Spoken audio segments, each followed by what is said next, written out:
च्याप्प समात्नु भयो हातमा हिँड, तँलाई आज म दण्ड नदिकन छोड्दिन। भगवानलाई तानिरहनु भएको छ, भगवान बल गरेर हिँडिरहनु भएको छ। अरू भन्नुहुन्छ मैया अबदेखि म कहिले गर्दिन, मलाई छोडिदिनुहोस् न। भगवानलाई छोड्नुहुन्न यशोदाजी, घरमा लिएर आउनुभयो, ओखलमा बाँधिदिनुहुन्छ, बाँध्न खोज्नुभयो। ओखल थियो एउटा, बाँध्नुहुन्छ, बाँध्न खोजेको बाँधिनु भएन। भगवान डोरी 2 अम्मल कम पर्यो, फेरि अर्को डोरी गाँस्नु हो, फेरि 2 अम्मल नै कम पर्यो, फेरि अर्को डोरी गाँस्नुहुन्छ, फेरि 2 अम्मल नै कम पर्यो, फेरि अर्को डोरी ल्याएर गाँस्नु, फेरि 2 अम्मल नै कम पर्छ। घर भरिका डोरी सकिए, 2 अम्मल मात्रै कम भयो। अनि यशोदाजी जब रातो पिरो हुनुभयो, भगवानलाई अलिअलि हाँसो पनि लाग्न थालिसकेको थियो। यशोदाजीले त्यो थकित भएर हे राम अब के गर्नु होला भनेको भगवान आफै बाँधिनु भयो अब फेरि। अनि यशोदाजीले बल्ल लामो सास फेर्दै भन्नुभयो तँलाई ठिक्क पर्यो, अब त यत्तिकै बस।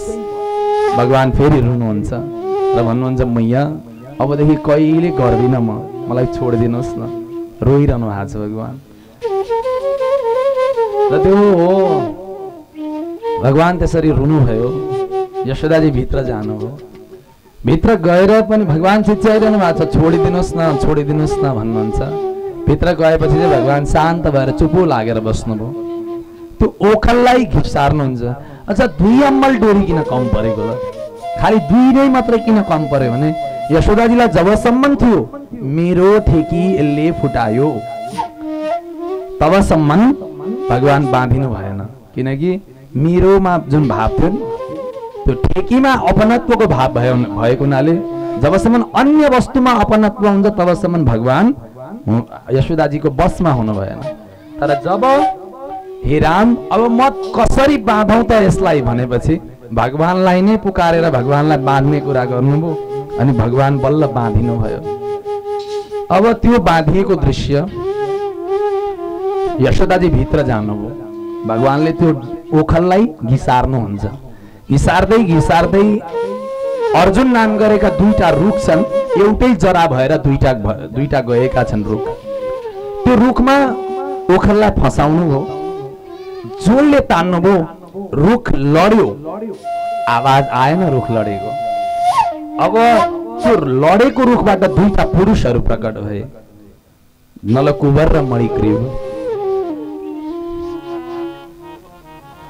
नलकुबर र मणिग्रीव प्रकट भए, भगवानलाई प्रार्थना गरे। खोलेनन् भगवानलाई, तर प्रार्थना गर्दछन् भगवान बाणी गुणानुकथने श्रवणो कथाया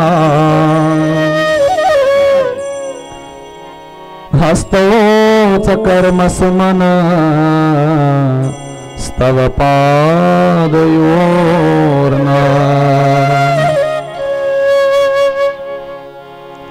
प्रभु पदमा मन कान कथामा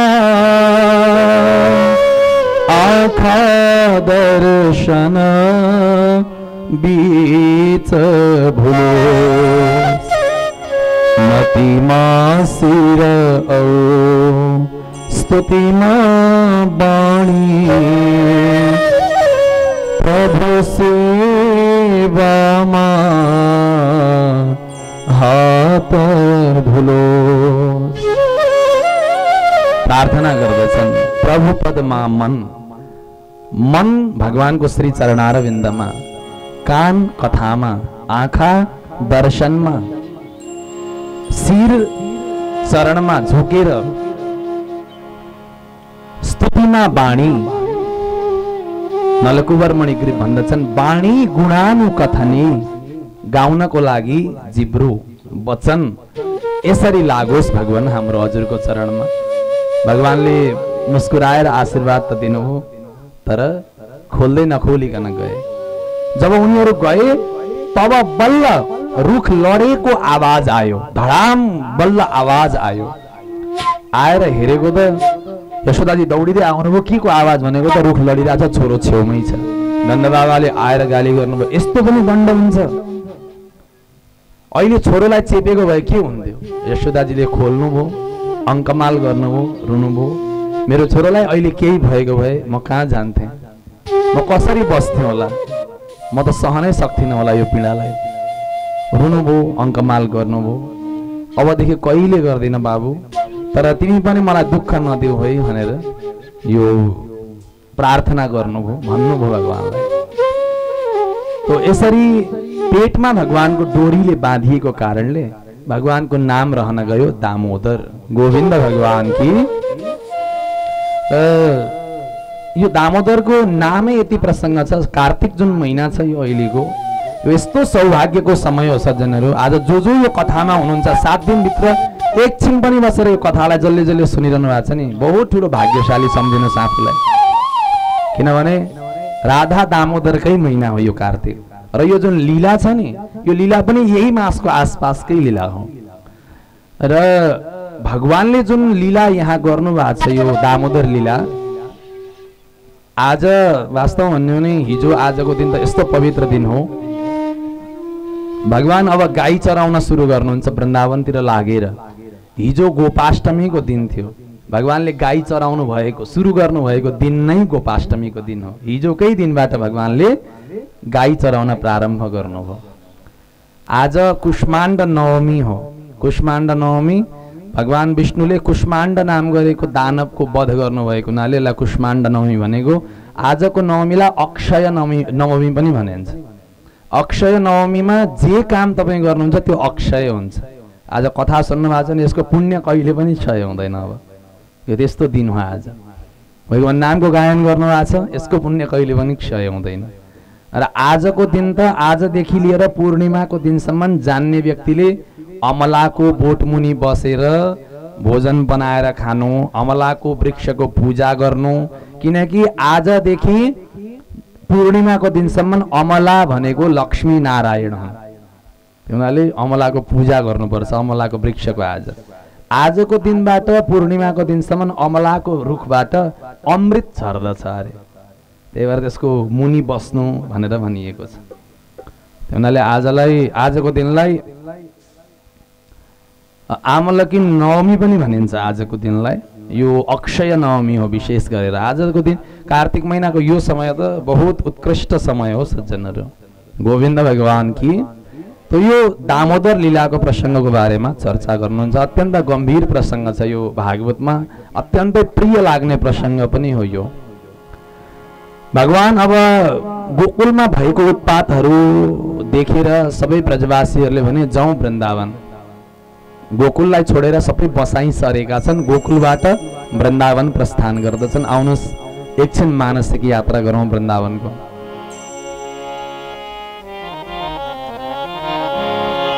कति राम्रो त्यो वृन्दावन, साला बगी किया मोन। कति राम्रो साला बगी किया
गोविंद भगवान की। गोकुल छोडेर वृन्दावन प्रस्थान गर्नुभयो।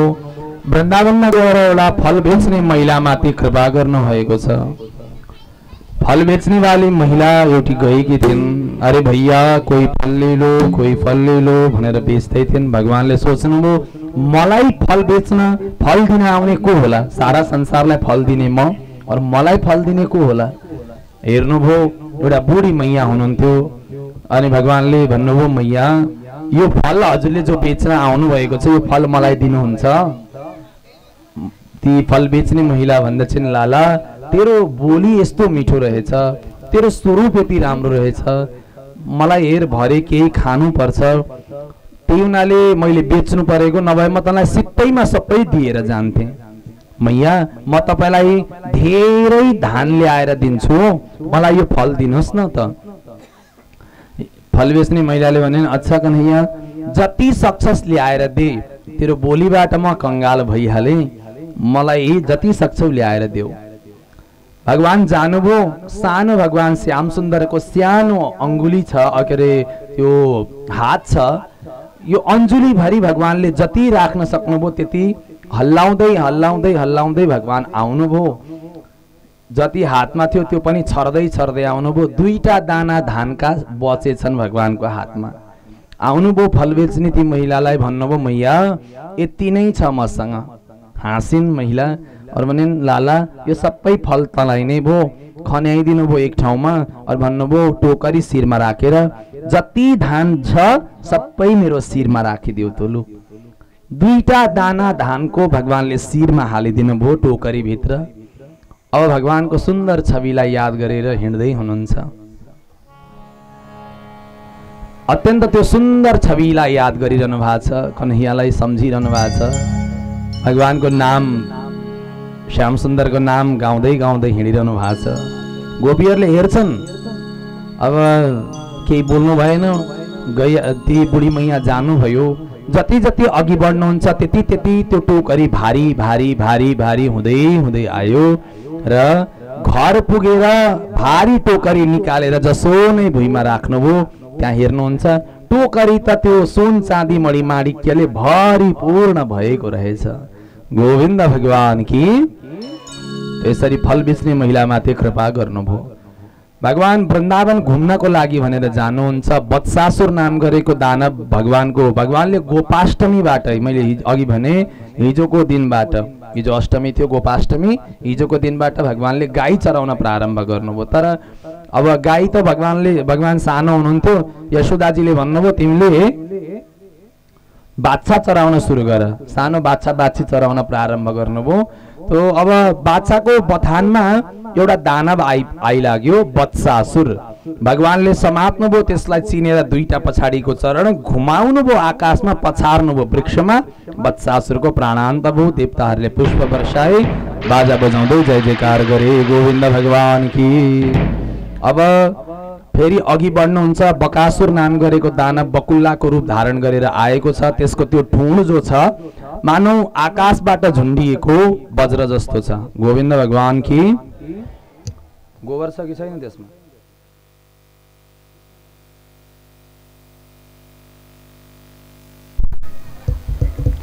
गोविन्द भगवान की। अब बकासुर दानव बकुल्लाको रूपमा थियो। भगवानलाई निलिहालो। भगवानले आफ्नो शरीरको तेज बढाउनु भयो, पुनः ओकल्यो। भगवानको पालो तल्लो ठुँडलाई जमिनमा धसाउनु भयो, माथिल्लो ठुँडलाई आकाशतिर पठाइदिनु भयो। मुख च्यातियो, त्यो बकासुरको पनि प्राणान्त भयो। गोविन्द भगवान की। भगवानले सखाहरूलाई भन्नुभयो अब हामी वनभात खानुपर्छ, भोलि वनभोजको तयारी गरेर आओ। सबैलाई अलग अलग सामग्रीहरू जिम्मेवारी लगाउनु भयो। अनि भगवानको एउटा सखा थियो मनसुखा नाम गरेका, अत्यन्त दिनहीन थिए। मनसुखालाई चाहिँ भन्नुभयो जे मन लाग्छ त्यही लिएर आउनु, तिमीलाई केही कर छैन। मनसुखाले अमिलो कडी लिएर आए, गरिब थिए, अमिलो कडी ल्याए। अनि त्योभन्दा अगाडि नै साथमा हिँड्दै हुनुहुन्थ्यो सखाहरू, अघि अघि लागे एउटा अघासुर नाम गरेको दानव